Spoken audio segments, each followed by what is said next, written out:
और कहीं ना कहीं इसमें सत्ता से संरक्षण मिलता है वैसे व्यवसायियों को जो ये काम करते हैं। अगर कानूनन कार्रवाई किया गया होता तो बार बार ये घटना थोड़े घटती। इसलिए हम लोग तो दुखी परिवार के सुख दुख में शामिल होने, उनको हौसला दिलाने के लिए आए हुए हैं। आपको क्या लगता है कहाँ प्रशासनिक चूक हो गई है? देखिए, प्रशासनिक चूक तो है, साथ ही हमारे मुख्यमंत्री नीतीश कुमार जी का भी महा चूक है। लेकिन यह गरीब से या वंचित शोषित लोगों से हमारे मुख्यमंत्री जी को कोई लेना देना नहीं है। आप तो सच्चाई क्या है? गोपालगंज कौन को थाना था? अभी तो थाना दो थाना के बारे में थाना अध्यक्ष सस्पेंड किया गया है। वहाँ शराब और गांजा बेचते हुए पकड़ा है। देखिए, सारे थाने मिले हुए हैं और इसको प्रोटेक्शन देते हैं। मतलब बिहार में दारू और बालू, इसी में पूरे प्रशासन का ध्यान रहता है। उसको न लॉ एंड ऑर्डर से मतलब है न कुछ है। शराब आराम से बिकती है, लोग मरते हैं। विधानसभा में आपने भी समर्थन किया था दारूबंदी कानून का 2014 देखिए, शराबबंदी का समर्थन राष्ट्रीय जनता दल ने इसलिए किया था कि अच्छा काम अगर हो रहा है तो उसका हम लोग समर्थन किए थे। लेकिन हम लोग क्या जान रहे थे कि जिस प्रकार के माहौल और प्रशासन और शासन के द्वारा ये व्यवसाय किया जा रहा है, ये तो हम लोग नहीं जान रहे थे।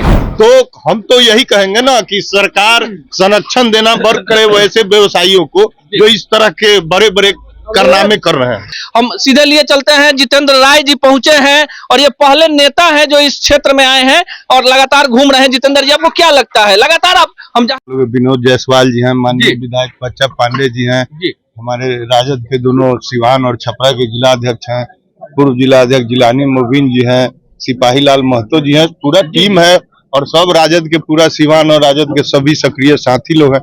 सब लोग हम लोग जहाँ जहाँ घटना घटी है। जितेंद्र जी, लगातार अफसर आप पर बोलते रहते हैं, एकदम ईमानदारी से बताइएगा। आपके इलाके में भी लोग मरे थे तो प्रशासन ने कहा कि ठंड से लोग मर गए। अभी ठंड नहीं आया है, ना कोई आपदा विपदा आई है, लोग मर क्यों रहे हैं?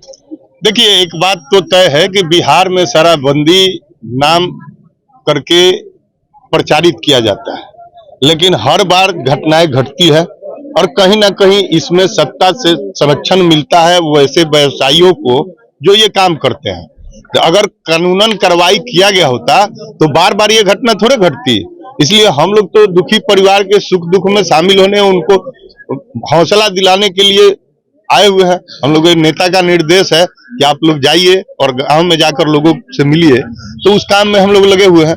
लेकिन सरकार का जो रवैया है, अभी तक सरकार के तरफ से कोई व्यक्ति एक शोक संदेश भी नहीं व्यक्त किया है, तो आप समझ सकते हैं कितना संवेदनशील है सरकार और क्या लोगों के प्रति उनकी भावना है। वो लोग छोड़ दिए हैं खुला और लोग मर रहे हैं। चलिए, एक सवाल लेंगे। बच्चा पांडे जी हैं, बताइए, आपका जिला है, विनोद जायसवाल जी भी हैं, यहाँ से एमएलसी हैं, आपको क्या लगता है कहाँ प्रशासनिक चूक हो गई है? देखिए, प्रशासनिक चूक तो है, साथ ही हमारे मुख्यमंत्री नीतीश कुमार जी का भी महा चूक है। उन्होंने चला था बिहार में शराबबंदी नशा मुक्त करने के लिए, और बिहार को माननीय मुख्यमंत्री जी का जो है महत्वाकांक्षी योजना है। अगर वो चाहते तो ये गरीब वंचित शोषित लोग जो है पलायन नहीं करते, उनकी मृत्यु नहीं होती, आज उनके परिवार खुशहाल रहते हैं। लेकिन यह गरीब से या वंचित शोषित लोगों से हमारे मुख्यमंत्री जी को कोई लेना देना नहीं है। चलिए विनोद जायसवाल जी, जल्दी से आप बता दीजिए। लोगों से हम मिल रहे हैं, इब्राहिमपुर भी गए थे, वहां भी आप लोग होके आए हैं और दलितों का गांव है, अल्पसंख्यकों का गांव है, यहाँ पर भी पिछड़ी जाति के लोग हैं, अगड़ी जाति के लोग हैं। सीधे बताइए, लोग कह रहे हैं कि थाना बिचवाता है, कितनी सच्चाई है? आप तो सच्चाई क्या है? गोपालगंज कौन को थाना था? अभी तो थाना दो थाना के बारे में थाना अध्यक्ष सस्पेंड किया गया है।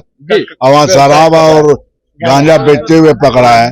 देखिए, सारे थाने मिले हुए हैं और इसको प्रोटेक्शन देते हैं।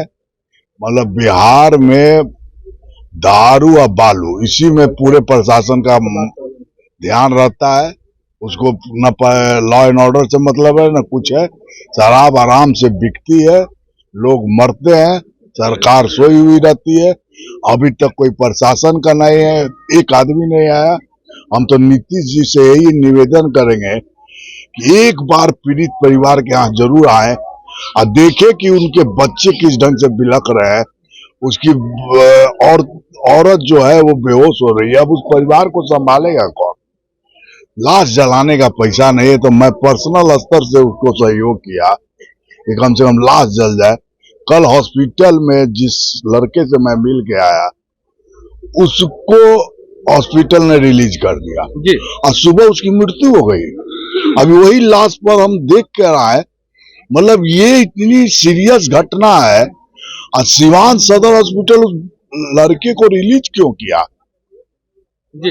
और मतलब रिलीज किया है, लिकर पॉइजनिंग का केस है और मर गया सुबह। जितेंद्र जी, चलते चलते विधानसभा में आपने भी समर्थन किया था दारूबंदी कानून का 2014 देखिए, में। शराबबंदी का समर्थन राष्ट्रीय जनता दल ने इसलिए किया था कि अच्छा काम अगर हो रहा है तो उसका हम लोग समर्थन किए थे। लेकिन हम लोग क्या जान रहे थे कि जिस प्रकार के माहौल और प्रशासन और शासन के द्वारा ये व्यवसाय किया जा रहा है, ये तो हम लोग नहीं जान रहे थे।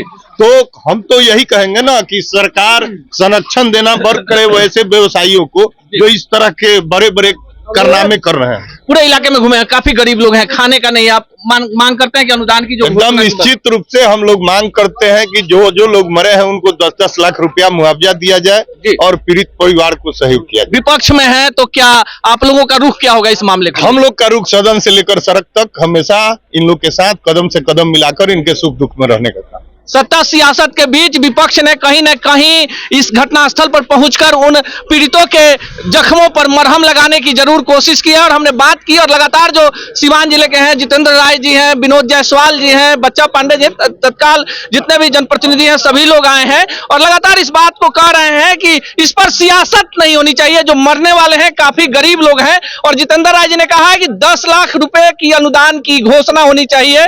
जी, सुरेंद्र राम जी भी हैं। कहाँ मिले सुरेंद्र राम जी?